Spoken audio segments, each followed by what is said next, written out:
Buenas noches, tengan todos ustedes.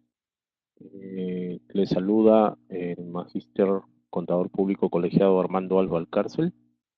En esta oportunidad vamos a desarrollar el interesante tema de la logística internacional, para lo cual se ha preparado el siguiente material y básicamente vamos a buscar el objetivo, los objetivos del curso, en la cual dice que el participante identificará que toda actividad, sea esta industrial, comercial o de servicios, convive pues, con diferentes o con diversos factores que influyen en su rendimiento y competitividad. Eh, Hay que desarrollar una gestión logística exitosa por ser una área de apoyo, siendo clave para marcar la diferencia en todo proceso a fin de optimizar los resultados. Esto significa, digamos, como menciona ahí la diapositiva, de llevar el producto adecuado al lugar apropiado en el momento preciso, ¿no? Esta es una definición básicamente muy estándar del diccionario de logística, pero para lograr el propósito que pareciera escribirse en una oración, es necesario reconocer pues el complejo circuito que implica, ¿no? Entonces, empezamos con identificar el concepto que es logística, ¿no? Habíamos mencionado que la logística es un órgano de apoyo y es un conjunto de actividades asociadas, concadenadas del flujo de materiales y de la información que comienza con el aprovisionamiento de la materia prima y termina con la entrega del bien al consumidor final, ¿no? Vale decir que en una estructura logística ustedes van a poder identificar el abastecimiento, como dice ahí, del flujo de materiales, la parte de almacenamiento, ¿no? Y la parte de la distribución. Vamos a decir, hay una distribución interna dentro de la empresa que el almacén ejecuta, básicamente el almacén de materias primas, suministros, productos en proceso, y también hay un almacén de productos terminados que van directamente, básicamente, concadenado con el transporte y llegar a hacer el bien en las mejores condiciones, en óptimo tiempo, al consumidor final, ¿no? Entonces ahí tenemos un concepto de logístico, ¿no? Pero como gestión logística, nosotros tenemos básicamente que desarrollar un proceso de planificación, implementación y control eficiente del flujo de materiales y o productos terminados, ¿no? Así que el flujo de información relacionada desde el punto de origen hasta el punto de destino, cumpliendo al máximo con las necesidades de los clientes, generando los mínimos costos operativos, ¿no? Cuando hablamos de planificación, recordemos que todo negocio siempre inicia con una idea, ¿no? Vale decir, la idea del negocio, lo cual va a conllevar pues a un estudio del mercado y este estudio del mercado conllevará a un plan de ventas. Y si hablamos de una empresa industrial, ¿no? Si hablamos de una empresa industrial, este plan de ventas se va a traducir en un plan de producción. Lógicamente, el plan de producción implementará básicamente las necesidades o planificará las necesidades a través de una herramienta que se llama el MRP1 y el MRP2.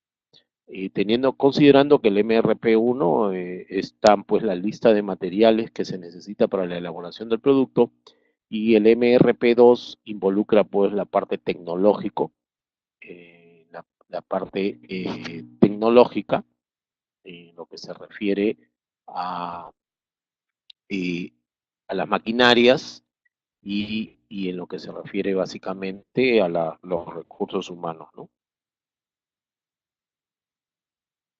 Bien, los aspectos de control, decíamos, siempre son necesarios porque el almacén como área de que básicamente tiene la responsabilidad de la gestión de inventarios, se hace necesario mantener los stocks. Entonces, al mantener los stocks, es lógico pensar que partiendo de la necesidad, partiendo de la necesidad de la adquisición para cumplir con el plan de producción, el almacén cumple una función de filtro, ¿no? En la cual determinará exactamente las cantidades a adquirir, considerando también el famoso stock de seguridad.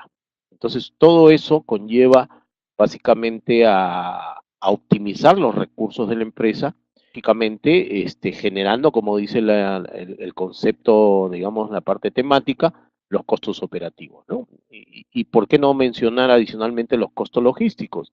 Estos costos logísticos, rápidamente hablamos del costo de almacenamiento, el costo de adquisición, el costo de la movilización de capital. Los objetivos de la logística, responder a la demanda, ¿no? Buenas tardes a la persona que me saluda ahí, Gianmarco Zamora. Buenas noches, diría yo ya. Responder a la demanda, esta demanda, lógicamente, ¿qué te permiten los objetivos de la logística? Te permite justamente planificar la cantidad de productos que tú vas a tener que elaborar, ¿no? O para poder satisfacer la misma. Y eso va a conllevar el nivel óptimo de abastecimiento, habíamos mencionado, previo chequeo del almacén para ver los stocks. El lead time logístico, que viene a ser básicamente el tiempo requerido, o sea, ojo que hay varios lead time. ¿Qué cosa es el lead time? El lead time son los tiempos. Por ejemplo, en el lead time de planta involucra el tiempo que demora en elaborar el producto. El lead time de abastecimiento, el tiempo que demora el proveedor en entregarte los insumos, ¿no? Y también hay un lead time operativo, que es el tiempo que demanda preparar la mercadería, embalarla, ¿no? El picking, el packing y definitivamente el transporte, ¿no? Y todo eso conlleva, lógicamente, a tratar de alcanzar al menor costo posible, ¿no? Acuérdense que en la medida que los costos sean bastante manejables, óptimos, bueno, el precio final también será por ende lo mismo, ¿no? Entonces, y en las cantidades solicitadas. La implicancia de la gestión logística, ¿no? Es el próximo punto. Dice, en este proceso de cambio surge la necesidad de modernizar la cadena de abastecimiento para aumentar la capacidad de respuesta, mejorar la productividad y garantizar la satisfacción de los clientes. Para ello se requiere de un plan logístico que integre a todos los involucrados en la cadena de suministro, desde el fabricante hasta el cliente final, logrando optimizar el trabajo operativo. Aquí hemos mencionado algo que justamente engloba y que se sujeta al apoyo de la gestión logística. Y esto estamos hablando de la cadena de suministro. Entonces, la cadena de suministro, lógicamente, engloba ya con mayor amplitud todo este proceso de atención al cliente en lo que se desarrolla, ¿no? Vamos a decir, está el proveedor, está el área de compras, está el área de almacenes, está el área de producción, que eso no lo maneja la logística, pero la cadena de suministro sí lo contempla. Está el almacén de productos terminados y luego, lógicamente, está la distribución y el servicio al cliente. Ahora, el servicio al cliente tiene tres etapas muy marcadas, que es el antes, que involucra la percepción de las necesidades de los clientes en función de productos y servicios, el durante, que se genera en la planificación de la producción y la gestión de stocks que debe mantener la empresa para atender esas necesidades, y el después, que se genera con el servicio postventa, ¿no? Vamos a decir, en una empresa comercializadora de automóviles tendría que tener, lógicamente, el servicio desde el punto de vista mantenimiento del auto, y tendría que tener el servicio del abastecimiento hacia el público de todos los repuestos que requieren los automóviles para su buena operatividad. ¿Ok? Entonces, eso es básicamente la cadena de suministro. Entonces aquí mencionamos, y hay una pequeña foto ahí, implica a todas las empresas y organizaciones que intervienen en la misma, desde la producción de la materia prima hasta la entrega al cliente final. Cada uno de los eslabones de la cadena debe aportar valor y contribuir en el proceso que lleva a satisfacer las necesidades del cliente cuando ésta se produce, ¿no? Entonces, implicancia de la gestión logística, dice, muchas empresas han empezado a subcontratar, ¿no? Compañías especializadas en la gestión logística para enfocarse exclusivamente en la producción e innovación de los productos o servicios de su interés. Estamos hablando básicamente de esos entes que nacieron ya años atrás, que se denominan operadores logísticos, ¿no? Entonces, estos operadores logísticos se encargan justamente del proceso de almacenamiento, del proceso del control de los inventarios y la distribución. Eh, no necesariamente, y en la logística internacional sí tienen otros aspectos, como es justamente el servicio de agencia de aduana y en algunos casos también de agencia de carga. Pero como recomendación muy particular y por experiencia, no es, vamos a decir, sugerido que se encarguen los operadores logísticos de la parte de producción, porque pudieran copiar tu producto y hacerte la competencia. Ahora, yendo básicamente al punto crucial de lo que es la parte importante del operador logístico, es que lógicamente los costos fijos que tú puedes estar manejando en tu empresa se van a convertir en costos variables. Me explico. Tú tienes un almacén de una área determinada. Vamos a suponer que eh, eh, la cantidad de productos que tú almacenas no ocupen el 100% de tu capacidad de almacenamiento, quiere decir que estás almacenando aire. Y almacenar aire cuesta.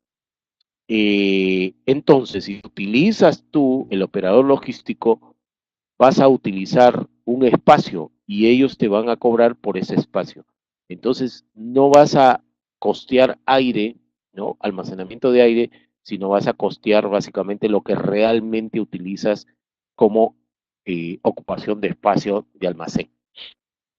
Es lo mismo en el tema de la distribución, que lógicamente tú puedes tener una unidad de transporte que no se llena completamente con tu mercancía a distribuir, pero lógicamente estás moviendo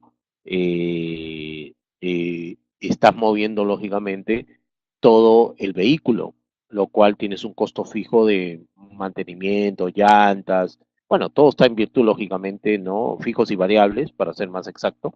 Entonces, esa es la importancia de hoy en día de analizar costo-beneficio y optar por utilizar un operador logístico, ¿no? Entonces, estos operadores logísticos, en su concepto, son cada una de las empresas que soportan el transporte y el manejo de la carga desde el punto de salida en origen hasta el punto de entrega en destino. Ahora, lógicamente, yo he hablado de un operador logístico nacional.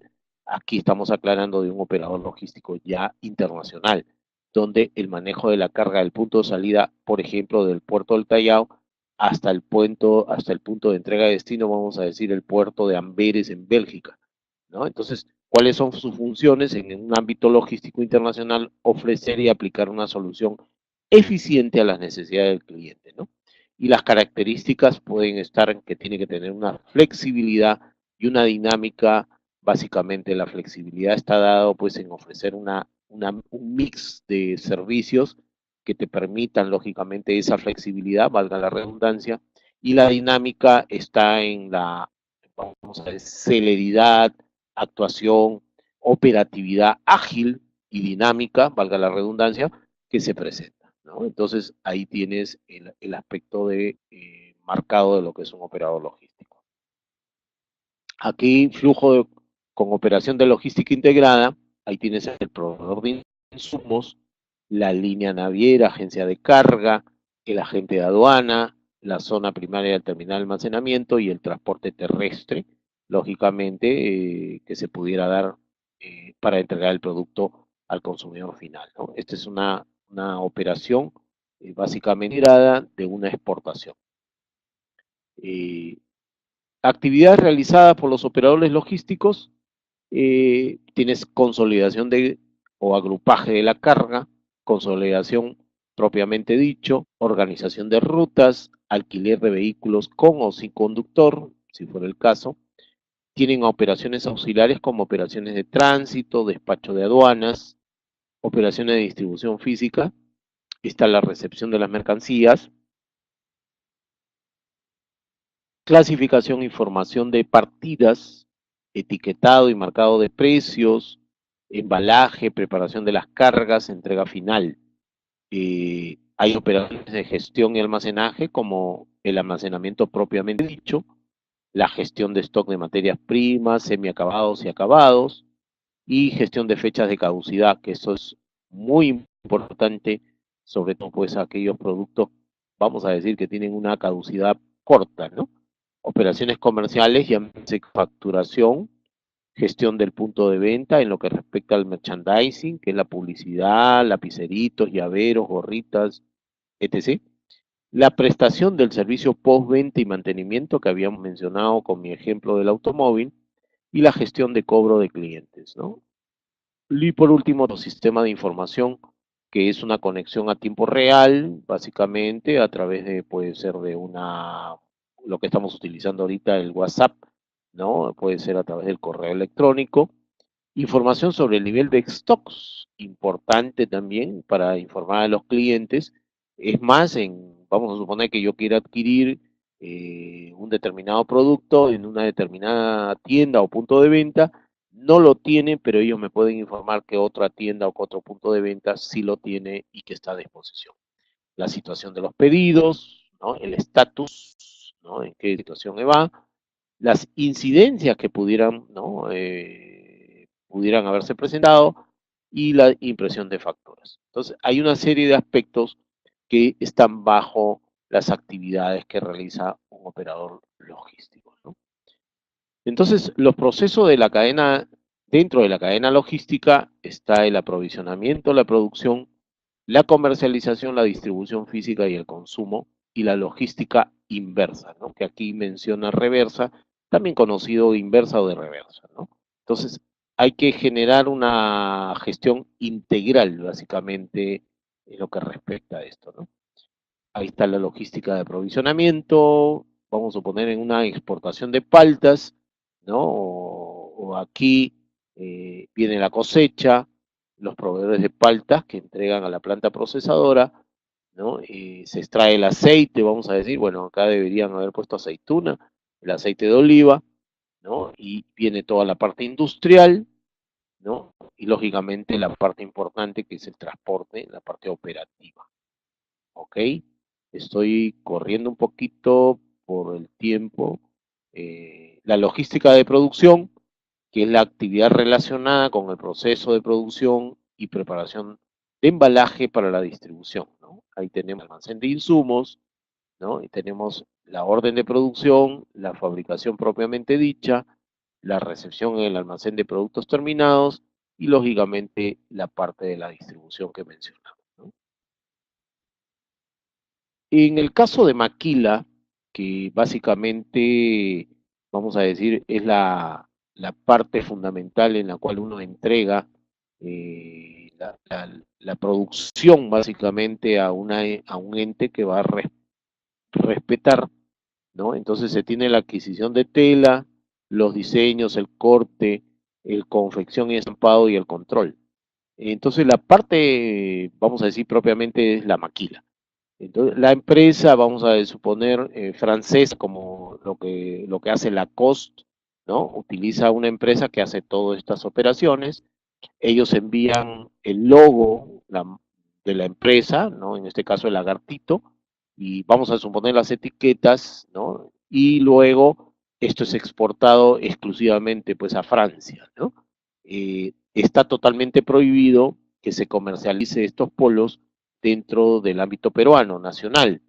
Lo único que yo podía decir, porque he tenido alumnos dentro de esa empresa, es que ellos sí tienen acceso a comprar una determinada cantidad de polos, pero en realidad hay una exclusividad de, de confección, de la transformación de la materia prima al polo, y que este producto final debe ser entregado y comercializado dentro de los parámetros y condiciones de la empresa francesa, ¿no? Entonces ahí viene el tema de la máquina. La logística de comercialización, existe un exportador y existe un importador. Puede existir un detallista pequeño y un distribuidor especializado. Entonces, está compuesta por una serie de acciones tendientes a posibilitar la venta del producto en el mercado internacional, y aplica una serie de herramientas de marketing basadas en las 4P, ¿no? Precio, producto, plaza, ¿no? Promoción. Luego la compra-venta a través de proformas, notas de venta, contrato, ¿no? Todo lo que involucra. Y este distribuidor especializado utilizará, pues, vamos a decir, en este caso, el food service, y este food service abastecerá o prestará ese abastecimiento a hoteles y restaurantes u otras sustituciones.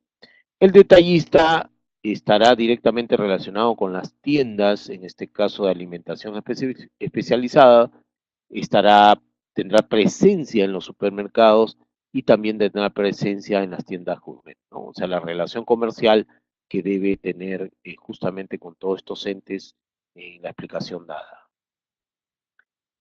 Entramos a la parte de la distribución física internacional, ¿no? La distribución física internacional de mercancías, conocida por sus siglas de DFI, es el proceso logístico que se desarrolla en torno a situar un producto en el mercado internacional, lógicamente cumpliendo con los términos negociados entre el vendedor y el comprador.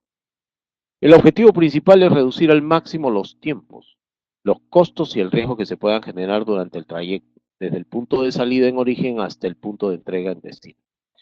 Bueno, esto es toda la teoría que nosotros básicamente tenemos que enfocarnos, conceptualizarnos, pero viene todo un aspecto, lógicamente, ya de proceso, de operatividad, ¿no? Entonces, ahí tienes la logística en la cual el envío al área de ruteo, ¿no? Se deja lista para la distribución, tienes la programación de rutas del transporte, puede ser en el mercado local, coordinación y contención de los servicios de la distribución, ya agencias de aduana, carga, transporte internacional, ¿no? Y hay un ambiente de comercialización dentro del mercado local, pero que conlleva, lógicamente, como enfoque objetivo, siendo en la búsqueda del cliente internacional, en otras palabras, del mercado internacional. Entonces, pueden ustedes apreciar las coordinaciones que se dan, lógicamente, tanto del ámbito interno de nuestro país, en este caso Perú, y del ámbito internacional que pudiera ser Estados Unidos, China, Taiwán, Singapur, etcétera, ¿no? Ahí tenemos la parte de la agente de aduana, la parte del transporte internacional, pero hay algo acá que tenemos que resaltar. Tenemos que resaltar que una de las, vamos a decir, partes importantes en la negociación y responsabilidades de lo que respecta a la comercialización, en este caso sea con exportación o importación, vienen a ser los Incoterms, ¿no? Aquí podemos apreciar que tenemos un Incoterm denominado Ex-Works, ¿no? Que básicamente significa en fábrica, y pueden ustedes apreciar un Incoterm DDP, ¿no? Que viene a ser la entrega al importador. En este caso hay una logística completa por parte del exportador, ¿no? Eso sería lo óptimo porque nos conlleva a situarnos en el conocimiento y experiencia de la logística nacional y la logística internacional que tenemos que desarrollar.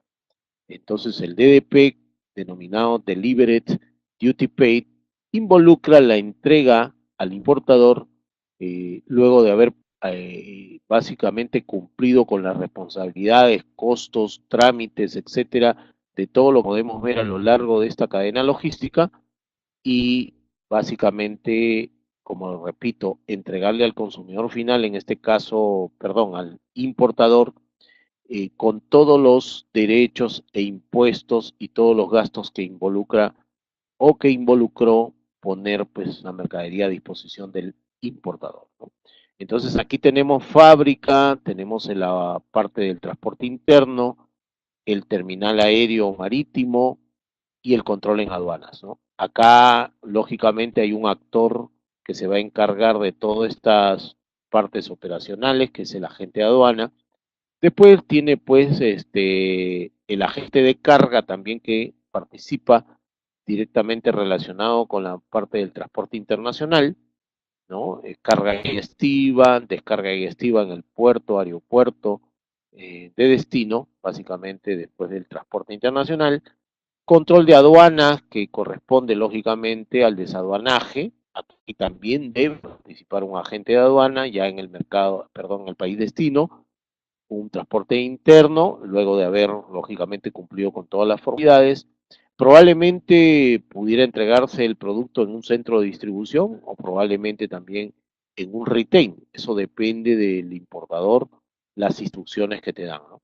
Aquí mencionamos la palabrita o está asignado broker. ¿Quién es el broker? O básicamente cuál es su actuación, su funcionalidad del broker. Es aquella persona puede ser una empresa que lógicamente conoce quién produce en el país, en este caso peruano, un producto, quién elabora un producto. Pero vamos a decir, el americano no sabe cómo llegar al productor, no conoce al productor. Entonces tiene que utilizar un broker, conoce lógicamente al empresario peruano. Ahora, ¿cómo actúa en el ámbito peruano? Eh, Actúa de la siguiente manera.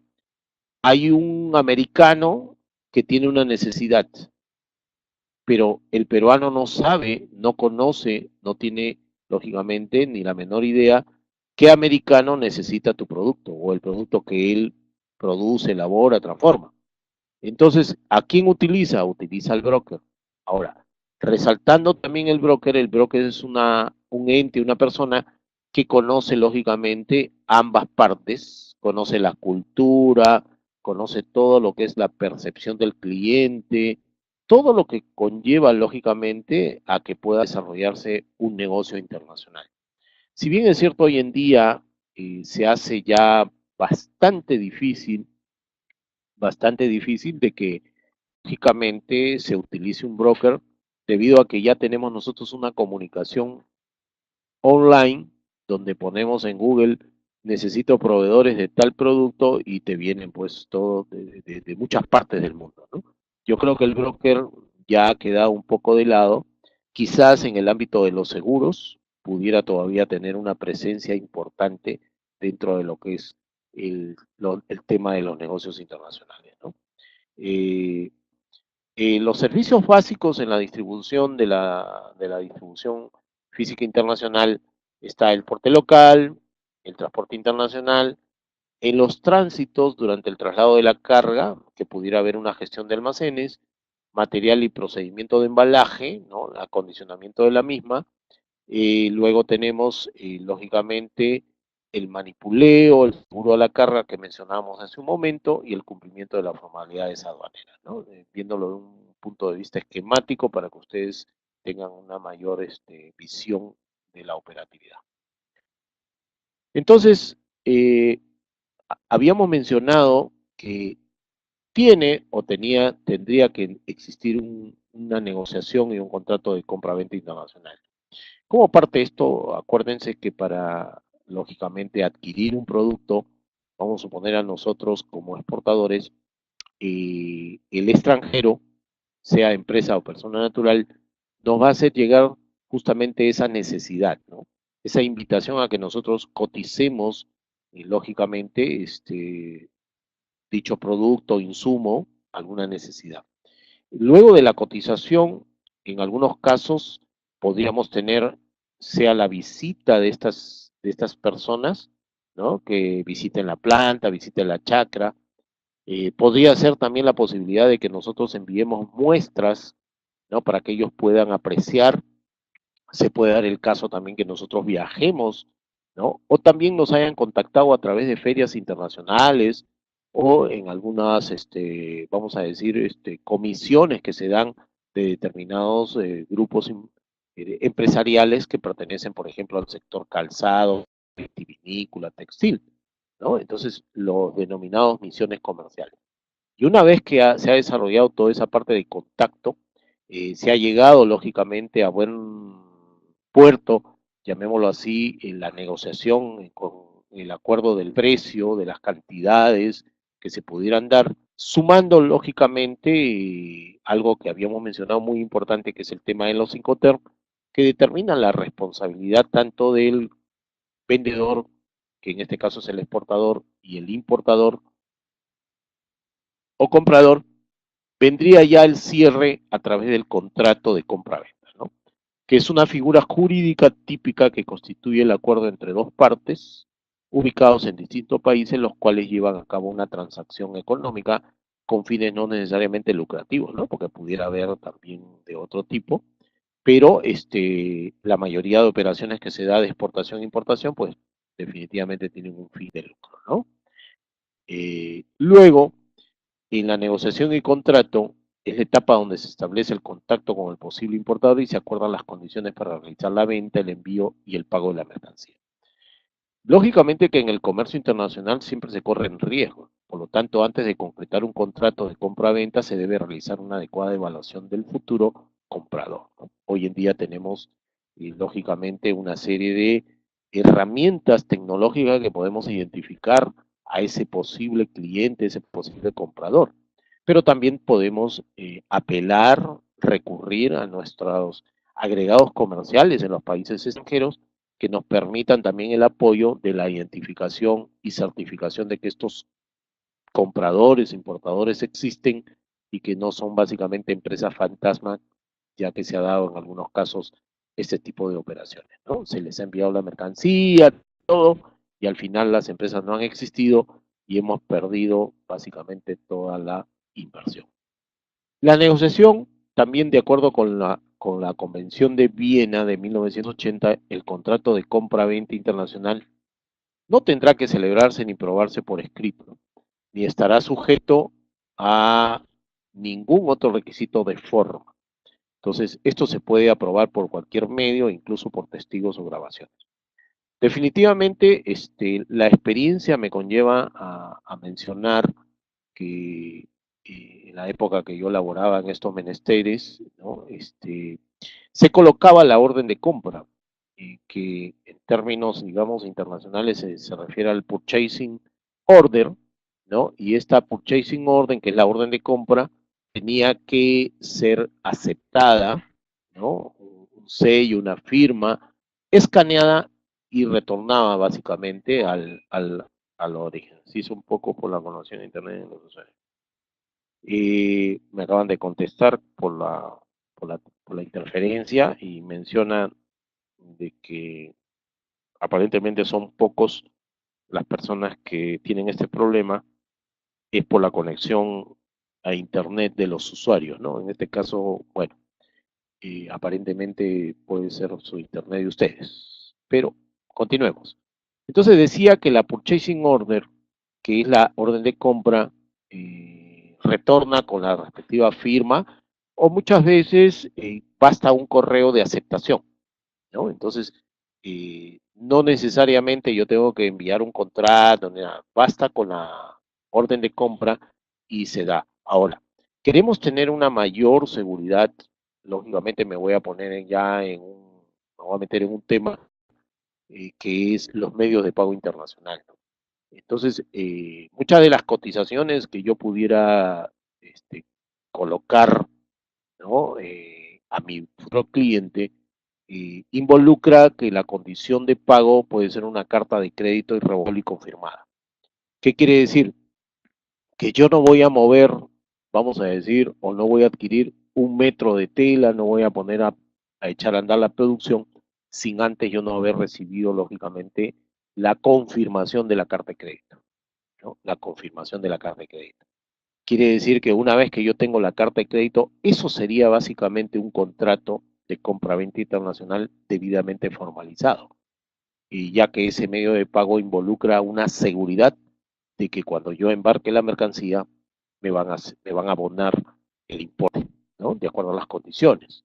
Hay varias condiciones, no quisiera ampliar porque va a haber otro curso en lo que Dios quiera yo también lo voy a dictar, que se trata de los medios de pago internacionales. Entonces, eso también me da una seguridad, ¿no? Y lógicamente el importador también tiene la certeza, la seguridad de que no se le va a abonar, el banco no va a abonar al exportador sin antes no haber tenido los documentos en mano que dan fe pues al embarque y al cumplimiento de todas las condiciones de la carta de crédito, ¿no? Algo que quisiera agregar también con respecto al contrato de compra-venta internacional es que si surgiera un litigio, una desaveniencia, un desacuerdo, el contrato sí tiene que estar, o el documento tiene que estar sujeto básicamente a qué autoridad, sea en el país del exportador, sea en el país del importador, se van a sujetar y dilucidar este litigio, ¿no? También tenemos en caso de que muchas veces se ha utilizado árbitros internacionales, no estamos hablando de fútbol, estamos hablando de arbitraje internacional, que está compuesto por abogados de esta talla, que van a permitir pues dilucidar aquella desavenencia que pueden existir entre dos empresas, dos personas de diferentes países, ¿no? Bueno, me he extendido rápidamente. No, en ese sentido es importante que el exportador tenga en cuenta que según la Convención de Viena, el contrato se puede configurar con dos elementos, lo que he mencionado, la oferta y la aceptación. La oferta está representada por la proforma o cotización y la aceptación es representada por la orden de compra o pedido, ¿no? Por lo tanto, se tiene que confeccionar una buena proforma o cotización y señalar todas las exigencias o condiciones del exportador. En resumen, ahí lo tienen ustedes en su material, que refrenda lo que yo he explicado verbalmente, ¿no? No existe un modelo exacto de cotización, depende de la empresa que la genera y el producto que ofrece, pero es mejor hacerla en el idioma del comprador. Lo importante es que contenga los principales elementos que serán objetos como el precio, lugar de entrega, importantísimo los términos de Incoterm, cantidad, forma de pago, que hace un momento mencioné, tiempo de entrega, calidad del producto, transporte, seguro de la mercancía, otro aspecto importante, gastos de aduana, adecuación de producto, etiquetado, embalaje, forma de distribución y lógicamente futuras ventas que se puedan dar. Pero estas futuras ventas, es lógico que si hay una primera que es muy exitosa y a satisfacción del cliente, el resto caerá por su propio peso, ¿no? Ahí está el modelo de cotización, no lo vamos a analizar porque definitivamente ya queda en virtud a ustedes de poder, el tiempo es muy corto, mil disculpas, ¿no? Luego viene el transporte local, que debe considerarse el transporte de la planta hasta el depósito temporal portuario, extraportuario, aeroportuario, tanto en origen como en destino, mayormente brindado por los agentes de carga. También podría aventurarme hoy en día de que los agentes de aduana cumplen una función de operador logístico y que lógicamente no es que tengan una cantidad enorme de espacio para poder almacenar, ¿no? Unas cantidades pocas de espacio, sino que sí tienen este servicio que ha ido sumando básicamente para mejorar la competitividad entre agencias de aduana, que es el transporte interno, ¿no? Eso es básicamente. El transporte internacional, llamado transporte principal, desde el puerto aeropuerto de origen al puerto aeropuerto de destino, debe considerarse los recargos a los fletes y los servicios en tierra al momento de contratarlo. Aquí simple y llanamente algo que aprendí en un cursito de cotizaciones internacionales en una oportunidad en mi curso de capacitación, es que cuando tú requieras el flete, utilices siempre la palabra all in. ¿Qué significa all in? Todo incluido. Porque cuando tú pides un flete, ellos te van a dar, por decirte, $1,550, pero a la hora que te facturan, te das con la sorpresa que te están cobrando 1,800. ¿Qué cosa ha pasado? Que te están cobrando, por decirte, servicios conexos como el handling, ajuste de combustible, uso de almacenes, etcétera. Entonces, te malogró toda la cotización. Aquí el tema es que cuando tú pidas una cotización, valga la redundancia, de un flete, pídeles all in, todo incluido, para su libro, como se dice, ¿no? El servicio de protección física, perdón, de protección a la carga, consiste en la protección física que se le da a través del embalaje para preservarle a cualquier riesgo que presentan los diferentes modos de transporte y también según la naturaleza de la carga. Ahí podemos apreciar, en primer lugar, así rápidamente, podemos apreciar lógicamente un pallet que según las buenas prácticas de almacenamiento, permite que se cumplan al no, vamos a decir, tener la mercancía contacto con el piso. Además, facilita en estos huequitos que ustedes están apreciando, facilita el montacarga que ingrese con sus uñas para la manipulación. Están ustedes apreciando aquí los esquineros que permite compactar la carga, ¿no? En este caso, y lógicamente aquí que no se aprecia, pero vamos a suponer que esté, es el uso del stretch film que permite la protección una protección mayor a la carga, ¿no? En el caso de la caja con vinos, bueno, están los separadores y lógicamente pues debe haber estos separadores tienen una constitución que permite o que no permite pues que las botellas tengan un contacto que pudiera romperse, ¿no? Entonces ahí después tenemos el almacenamiento que es el warehousing, consiste en depositar la carga para el embarque de la misma, almacenamos los productos que serán exportados en el país exportador, en el embarque internacional durante el tránsito aduanero y antes de llegar al local del importador en el país importador, ¿no? Entonces aquí, bueno, el almacenamiento definitivamente sabemos que cuando vamos a exportar debe haber un proceso de almacenamiento para el aforo físico, el aspecto de control y luego ya dar la autorización, el levante de la mercancía para su exportación, ¿no? Entonces ahí surge el tema de almacenamiento.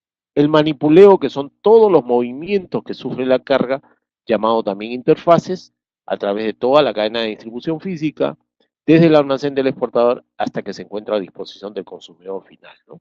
Nos referimos a productos finales o terminados, manejo ordenado y sistemático de la carga. Ahora, un poquito metiendo en otro ámbito, también en otro aspecto es el seguro, que lógicamente es motivo de evaluar todos los riesgos que corre la mercancía durante su trayecto, lo cual te va a permitir también tomar una póliza de seguro y cubrirla ante eventos fortuitos que se pudieran presentar o suscitar o riesgos que se pudieran presentar o suscitar en el transporte de la carga, ¿no?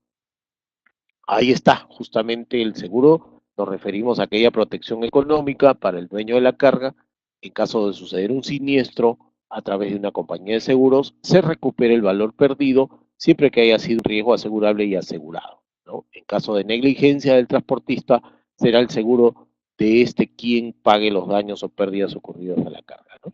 En este último caso, digamos, o hablando un poquito de los seguros, definitivamente cuando tú tengas una exportación, y vamos a suponer que esta exportación sea con un pago diferido, no vamos a suponer que sea 60 días de recibida la carga, te corres un riesgo altísimo. Peor aún si te están comprando a valores básicamente FOB o CFR, lo cual no involucra el seguro. Entonces, ¿quién está asumiendo el riesgo? Lógicamente está asumiendo el riesgo el comprador. Pero si ocurriera un siniestro, el comprador te puede decir, disculpa, la carga llegó averiada, rota, en mal estado, no te pago nada. Entonces, ante ese hecho, tú tienes que tomar la precaución, así sea el Incoterm señalado FOBS o CFR, costo y flete, tú tendrías que tomar una póliza de seguro en medida de precaución, de previsión, que por si acaso la carga no llega a satisfacción del cliente, entonces tú haces ejecutar, mejor dicho, haces prevalecer la indemnización por parte de la compañía de seguros que te aseguró, ¿no? Eso es algo también adicional en lo que respecta. Ahí está la distribución física internacional, ¿no?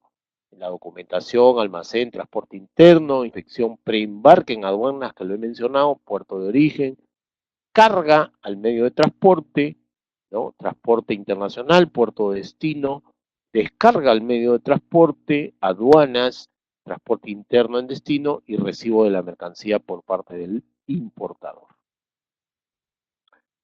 Los transportistas internacionales, estamos hablando del medio aéreo o modo aéreo, terrestre, marítimo, puede haber ferrocarril también, ¿no? Y los factores están en virtud a las tarifas y fletes, naturaleza de la carga, la distancia, tiempo de tránsito, la valorización de la carga, el embalaje, el seguro y los peligros, lógicamente, a que están sujetos, ¿no? Estos peligros pueden ser de manipuleo, servicios en los puertos o pueden ser peligros climatológicos, vamos a decir, de la naturaleza que no lo podemos controlar, ¿no? Bueno, por otro lado, las funciones del agente de carga, que es la asesoría técnica, negocia mejores fletes. Aquí hago resaltar el agente de carga. ¿Qué pasa por los mejores fletes? Una comparación rapidísima. Tú cuando vas y compras un flete para tu carga, tienes un precio. Pero, ¿qué pasa si el agente de carga va y compra un flete para cierta carga de cierto cliente, tiene otro precio. Acuérdate que tú puedes exportar esporádicamente, no siempre, ¿no? O puede ser cada un mes, o de repente 2 contenedores en un mes. En cambio, la gente de carga exporta, importa todos los días. Tiene muchos clientes. Entonces ahí, ¿quién es el que va a tener el poder de negociación? Va a tener justamente el agente de carga. Entonces, mi recomendación al respecto. Embalaje según medio de transporte, su costo, menores prima de seguro. Lógico, los menores prima de seguro se pueden dar en dos aspectos. Primero, cuando, vamos a decir, el empresario, sea exportador o importador, no ha tenido muchos siniestros a lo largo del año o de la vigencia de la póliza. Pero también menores prima de seguro es cuando la carga está mucho mejor protegida, y esto podríamos llamarlo en un contenedor, ¿no? Consolida cargas, almacenaje, red mundial de agentes, fuente de información, conoce necesidades de los clientes y despacho aduanero también en el costo, porque ellos lógicamente están trabajando sobre la base de volúmenes, ¿no? Los términos en inglés, que esto es muy importante, sobre todo para la lectura de los documentos. Tenemos el aduana, customs, aeropuerto, airport, agente de aduana, custom agent, agente de carga, shipper, freight forwarder, el plane, barco, buque, ship, vessel, camión, el truck, comercializadora internacional, international trading company, el comprador, que es el buyer, consolidador, consolidator, broker, embarcador, shipper, freight forwarder, el embarque, que es el shipment, el exportador, que es el exporter, importador, el importer, inspección de preembarque, pre-shipment inspection, operador transporte multimodal, multimodal transport operator, puerto marítimo, ocean port, servicio al cliente, customer service, terminal de carga, cargo terminal, perdón, transporte local, ¿no? Local o domestic pre-carriage, pero también estamos hablando del island freight, el transporte principal, que es el main carriage, train, rail, vendedor, el seller, y el vuelo, que es el flight, ¿no? Perdóneme la rapidez y de repente mi mal, pésimo o buen inglés que ustedes pudieran haber escuchado, ¿no? Esto es importantísimo. Siempre, tanto los términos en inglés como tener un inglés intermedio, sobre todo aquellas personas, de repente ustedes, que se dedican a estos menesteres del comercio internacional, ¿no? Y aquí mencionamos los tipos de carga, ¿no? Tenemos la carga general, no unitarizada, unitarizada, tenemos carga suelta, paletizada, contenerizada, ¿no? Tenemos la carga granel, que esta puede ser líquida, sólida, ¿no? Aquí, por ejemplo, la carga general involucra a todos, y la carga granel tiene que ver con la superficie, que puede ser ferroviario, carretero o acuático, ¿no? Ahora, en el ámbito acuático, cuando es una carga granel, lógicamente pudiera utilizarse las bodegas, o tiene que utilizarse las bodegas del buque, y ahí conlleva también a lo que se conoce como una terminología, como una operación, un servicio, de que lo que es el charter, ¿no? Muchas veces empresas que traen pues grandes cantidades de trigo, traen cantidades de maíz, u otro, como el caso que yo traía cuando trabajaba en una empresa, el carbonato de sodio para la fabricación de envases de vidrio, lógicamente se charteaba la bodega, ¿no? ¿Qué quiere decir chartear la bodega? Que viene exclusivamente a tu disposición, o que está exclusivamente a tu disposición para poder traer la totalidad del producto que tú ocupes en la misma, ¿no? Entonces ahí tienen los tipos de carga, no unitarizada, unitarizada. Esto básicamente lo voy a ir pasando, ¿no? Un poco rápida. Lo que pasa es que la indicación es que no me debo exceder de la hora 15 minutos, entonces estoy un poquito acelerando la presentación. Ahí tenemos la carga general no unitarizada, ¿no? El contenedor, por ejemplo, se considera como unitarizada porque se considera como uno, ¿no? Luego tenemos la carga a granel, sólida, líquida, gaseosa, ¿no? Que hemos mencionado, que se básicamente utilizan las bodegas de los buques, ¿no? Ahí está la unitarización, que viene a ser la preparación de la carga, ¿no? Con todos los elementos de protección para las diferentes exposiciones, que puede ser, por ejemplo, evita el saqueo, daños, pérdidas, protege la degradación térmica, el calor, la lluvia, la biológica, la contaminación, el manejo brusco, la manipulación, que se pudiera estar expuesta esta carga, ¿no? Los riesgos inherentes a la naturaleza de la mercadería, ¿no? Esto tiene que ver mucho con el costo del embalaje, al modo de transporte, también tiene que tener un adecuado embalaje, y al itinerario, economía sobre el transporte, manipuleo, almacenaje y seguro, ¿no? El itinerario puede ser un largo viaje, un corto viaje, ¿no? Entonces el éxito logístico y comercial de la exportación es la imagen de marca del exportador. ¿Qué quiere decir esto? Que lógicamente el producto tiene que llegar en óptimas condiciones al importador. Tenemos cargas frágiles, perecibles, peligrosa, carga de dimensiones y pesos especiales, ¿no? Ahí, para poner dentro de las frágiles están las frutas y hortalizas, dentro de las perecibles están las carnes y sus derivados, son ejemplos, ¿no? Podría ser flores también, ¿no? Carga peligrosa, los productos básicamente alimenticio, oh my God. Ahí creo que hay un lapsus, carga peligrosa, el gas, petróleo, ¿no? Ahí hay un lapsus, bueno, lo que pasa es que es material heredado. La carga de dimensiones especiales, flores frescas, tampoco tiene nada que ver, son tubos que se utilizan en la minería. Mil disculpas, ahí hay que corregir estos dos puntos que no se adecúan a lo que menciona el material, ¿no? Luego tenemos la carga aérea, donde hay una carga general, una carga especial, perecibles, animales vivos, mercancía peligrosa, carga valiosa, restos humanos, extra pesadas y extra largas, ¿no? También, lógicamente, se define dentro de la clasificación, válido solo para el transporte por vía aérea, cada aerolínea definirá qué tipo de carga puede transportar, ¿no? En este caso, extra pesadas y extra largas, es lógico que tiene que estar sujeto a las condiciones de cada una de las líneas aéreas para permitir dicho viaje, ¿no? ¿Qué productos se consideran sensibles? Perecimiento es el tiempo que tarda un alimento en comenzar a degradarse, perdiendo sus propiedades nutritivas, y se le conoce también como caducidad, ¿no? No se deterioran con facilidad, pero un mal manipulado las puede deteriorar, ¿no? Las que no son perecibles. Las semiperecibles son aquellos en los que el deterioro depende de la humedad, del aire y de la calidad microbiana del mismo, y los perecibles comienzan su descomposición de forma sencilla. Para conservar deben ser congeladas o refrigeradas, ¿no? Ahí tenemos, ahí están los perecibles en unas pequeñas fotografías, imágenes, ¿no? Alusivas.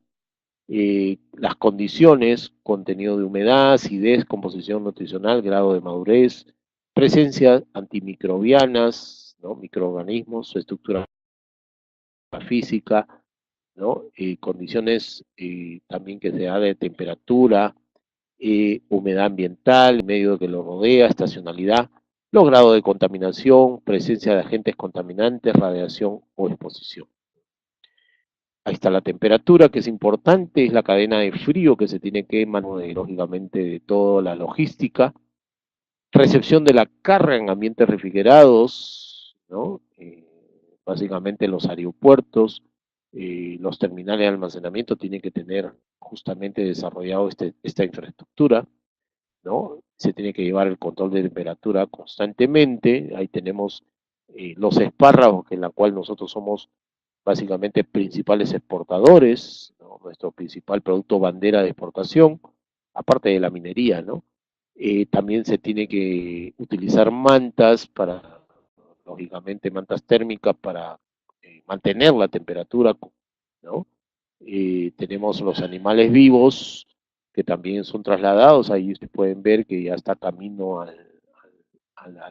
¿cómo se dice? Al avión para ser trasladados, ¿no? Ahí he puesto una fotito de los equinos, o sea, los caballos, porque estos no son animales que no soportan un largo tránsito Y cualquiera podría decir, bueno, hay que trasladarlos vía buque, pero son animales que sufren mucho de su sistema nervioso, que no definitivamente ha habido casos en que han podido llegar o han llegado muertos con un paro cardíaco, ¿no? Por el nerviosismo. Están las mercancías peligrosas, ahora sí, un poquito más claro, artículos y sustancias que al ser transportadas vía aérea sustituyen un riesgo para la salud, la seguridad y la propiedad, ya que por su composición y bajo ciertas circunstancias son capaces de causar daño, ¿no? Presión, temperatura, vibración. Y ahí están las normas, y la principal es la IATA, ¿no? Los códigos que deben tener de identificación, de rotulación, y lógicamente el reglamento nacional que corresponde al transporte terrestre y residuos peligrosos, porque acuérdense que esto también va a trasladarse internamente dentro del país. Ahí está la clasificación, ¿no? Cada una de estas clases tienen subclases que serán estudiadas lógicamente en otro curso, ¿no? Ahí tiene materiales y objetos explosivos, gases, líquidos inflamables, materiales sólidos, sustancias comburentes, metales tóxicos y materias infecciosas, materiales radiactivos, sustancias corrosivas y misceláneos. Bueno, ahí están las etiquetas, lo que es la señalética de todo lo que tiene que tener. El envase importante, recipiente manufacturado de cualquier material y forma, se caracteriza por individualizar, dosificar y conservar el contacto directo, ¿no? Tenemos ahí las características que básicamente van a presentar y describir unilateralmente los productos, ¿no? Tenemos ahí, bueno, las características, qué es lo que persigue un envase, ¿no? Comunica, contiene el producto, brinda la comodidad y seguridad para su manipulación, debe ser simple y de rápida fabricación, y un buen envase debe ser uniforme, ¿no? Y un vendedor silencioso, básicamente, ¿no? Eh, Luego tenemos aquí otra acepción, lo señala como un sistema de protección fundamental. Ahí tenemos nuestras uvas, ¿no? El envase protege lo que vende y vende lo que protege, ¿no? Lógicamente la transparencia denota la pulcritud, inclusive hasta la forma, ¿no? Que se puede reutilizar el envase, también se torna atractivo. Ahí están los tipos, envase primario, secundario, ¿no? El envase primario, aquel que está en contacto directo con el producto, protegiendo el contenido sin modificar. Y el envase secundario, aquel que contiene el envase primario, ¿no? En este caso sería la cajita que va a contener, pues, ¿no? O la caja máster que va a contener esos envases. Eh, la función es la posibilidad de contener el producto, permitir su identificación y capacidad de proteger el producto. Aquí tienes, ¿no? Otros aspectos que también se señala, eh, que cumpla las legislaciones vigentes, que su precio sea el adecuado. Bien, señores, muchísimas gracias, mil disculpas nuevamente. Habrá que hacer algunos ajustes para ser más escueto y ojalá podamos volver a encontrarnos, sea en la parte 2 de este tema para completarlo o de repente sea en otro tema, otros que están propuestos, que son medio de pago internacional, seguro de transporte de mercancía, entre otros que he planteado para el desarrollo digamos, de la capacitaciones este mes. En principio todos los lunes, con mi persona, ¿no? Bien, muchas gracias, muy buena suerte, muchos éxitos y será para una nueva oportunidad. Buenas noches.